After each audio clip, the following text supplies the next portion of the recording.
The state and local tax deduction, known as SALT, provides a federal deduction for state and local income taxes and property taxes. Under President Donald Trump's 2017 tax cuts, there's currently a $10,000 limit on the SALT deduction through 2025. Passed early Thursday, Trump's Big Beautiful Bill includes a temporary SALT limit of $40,000 starting in 2025. That benefit begins to phase out, or decrease, after $500,000 of income. Both figures would increase by 1% each year through 2029, and the cap would revert to $10,000 in 2030. House Republicans on Thursday approved President Donald Trump's Big Beautiful Bill, which includes changes to the limit for federal deduction for state and local taxes, known as SALT. When you itemize tax breaks, you can claim the SALT deduction, which includes state and local income taxes and property taxes. Trump's 2017 tax cuts added a $10,000 cap on the SALT deduction through 2025, which has been a key issue for certain lawmakers in high-tax blue states.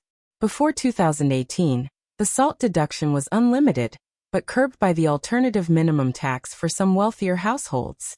The Republicans' marquee legislation temporarily raises the SALT deduction limit to $40,000 starting in 2025. That benefit starts to phase out, or decrease, for consumers who earn more than $500,000 of income. Both figures will increase by 1% yearly through 2029, and the higher limit will revert to $10,000 in 2030.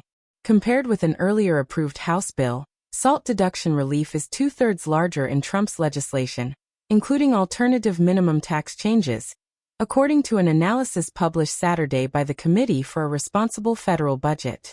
Trump's legislation also reduces itemized deductions for certain taxpayers in the top 37% income tax bracket, which lowers the benefit of the bigger SALT cap for the highest earners.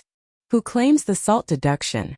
When filing taxes, you pick the greater of the standard deduction or your itemized deductions, which include SALT capped at $10,000, medical expenses above 7.5% of your adjusted gross income, charitable gifts, and others.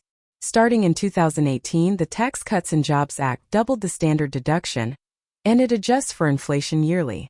For 2025, the standard deduction is $15,000 for single filers and $30,000 for married couples filing jointly. Under Trump's legislation, these standard deductions will increase to $15,750 and $31,500, respectively. Under the current thresholds, the vast majority of filers, roughly 90%, according to the latest IRS data, use the standard deduction and don't benefit from itemized tax breaks. In 2022, the average SALT deduction was close to $10,000 in states such as Connecticut, New York, New Jersey, California, and Massachusetts, according to a bipartisan policy center analysis with the latest IRS data.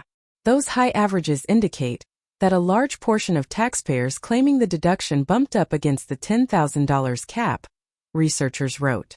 Meanwhile, the states and district with the highest share of SALT claimants were Washington, D.C., Maryland, California, Utah, and Virginia, the analysis found. Higher SALT cap benefits wealthy taxpayers.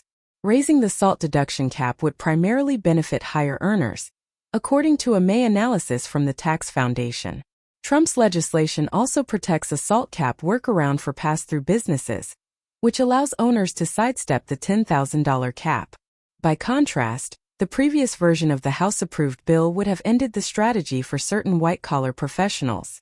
Chai-Ching Huang, executive director of the Tax Law Center at New York University School of Law, criticized the Senate-approved SALT provisions in a post on X on Saturday.